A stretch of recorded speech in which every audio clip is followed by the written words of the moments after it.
Today on Hitch20. We are there in the moment and we are feeling the tension. The audience immediately understands what this hole is for. She will fit in that hole. We go deeper into Hitchcock's mastery of suspense. He could bring a little element of humor into his incredibly dark stories. We examine one of the most suspenseful of Alfred Hitchcock Presents, Back for Christmas. Come on in. Much has been said about the 52 feature films that Hitchcock directed, but nobody talks about the 20 television episodes he also directed. The Hitch20.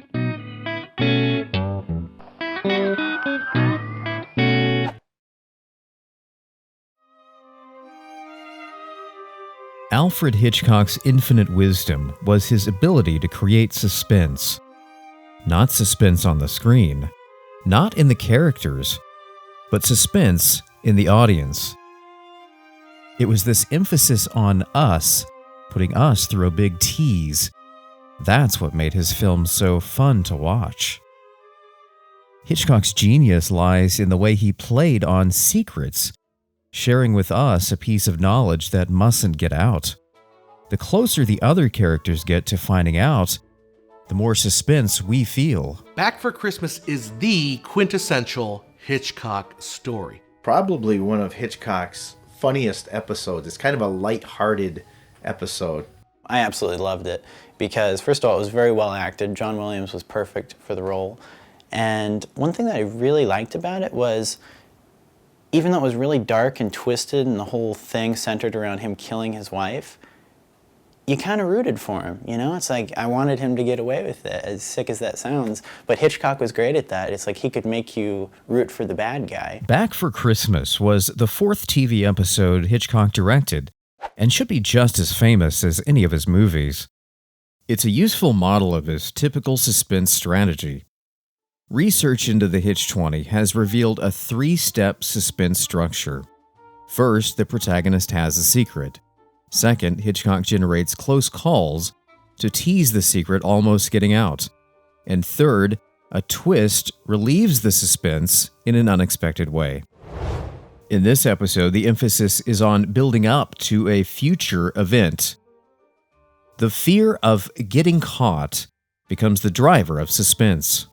Without saying much, using point-of-view shots, we can totally understand what John Williams' character Herbert, what his plans are for his wife. Herbert is showing the grave-size hole in the wine cellar, and his wife is standing over it, and he's like, "Now just stand a little off to the side, a little off to the side." And the camera tilts from the hole up to the wife. So the audience immediately understands what this hole is for. She will fit in that hole. We have no problem understanding what is going through his mind. But all of this is done without the character saying anything. It's the shot that tells the audience.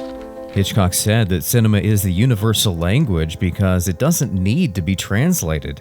Anyone watching it clearly understands the visual language. Now we know the secret plan, and once he has us hooked, he keeps us waiting. And we get this tension building. We can see it. We can taste it.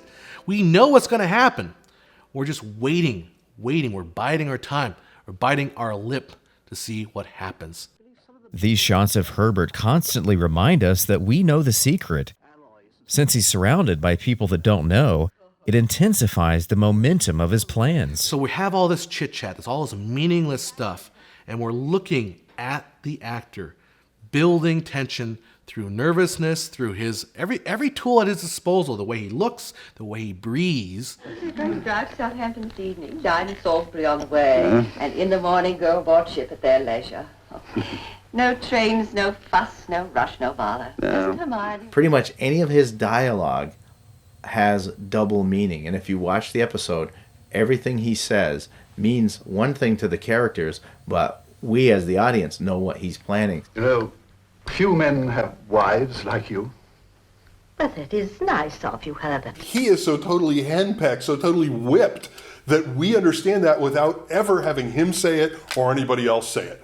But she's also not evil, and that's what's interesting in how Hitchcock plays this. She's not an evil person. She's overbearing, she's a little dominating, but she's also sweet. She's also nice to him. She serves him his lunch. So she's not a completely despicable character. Even though the audience might not agree with the plans, Hitchcock was confident enough in his skill that the more he delayed the plans, the more we will want it. It's a big tease. He makes us want something that we know we shouldn't want, and that creates a nervous anticipation. Well, there's something I'd like you to help me with first. The key to making this work is comedy. Hitchcock said that in the mystery and suspense genre, a tongue-in-cheek approach is indispensable.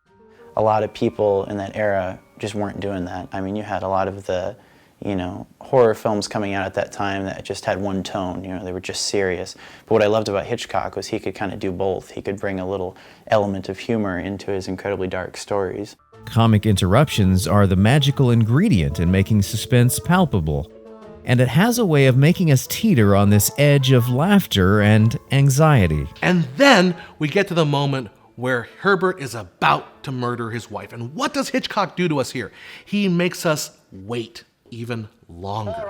There's a scene where Herbert has to go back upstairs and help Hermione rearrange the dust covers, which ironically, she does a pretty poor job. She doesn't cover that one lamp up. The other one. But don't let go of the ladder. You'll have to... I'm afraid this is impossible, dear. My arms aren't sufficient elastic. Now you have to stand quite still while you... He's getting very frustrated because he just wants her downstairs and she won't go. She wants to fix this light. So it's kind of a long, drawn-out scene just to create suspense. But we get this delicious scene where she's on the stepladder and she's afraid to fall off. Now, Hitchcock is injecting humor into the tension. It's like this funny, 1950s couple who are kind of strange, and the husband wants to kill the wife. But at the same time, they're arguing over little things like, dust covers and what's for dinner. The final leg of suspense is the fear of getting caught. The suspense at this point is so strong that he contains it all in one long shot. He's coming out of the basement. He's hiding in the stairwell when he hears his friends enter the front door. So we get this shot of Herbert in the foreground and the friends in the background. He's accomplished with a really deep depth of field or accomplished with a split diopter, which allows for the focusing of two different planes in a scene.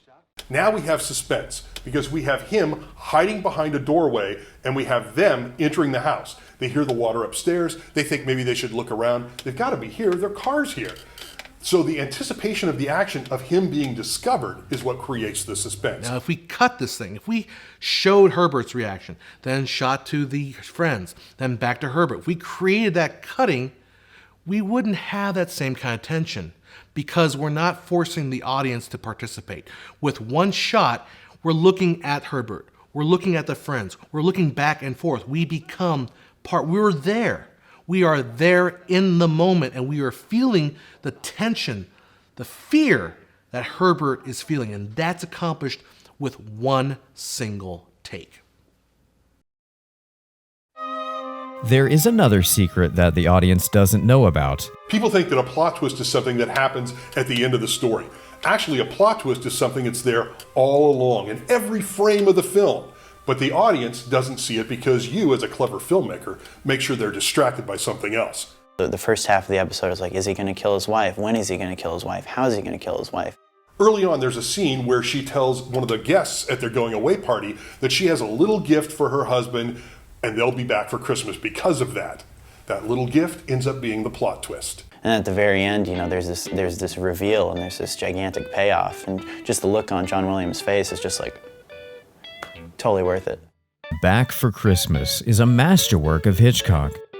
By letting the audience in on a secret and then teasing us, it keeps us on the edge of our seat, and we enjoy every second.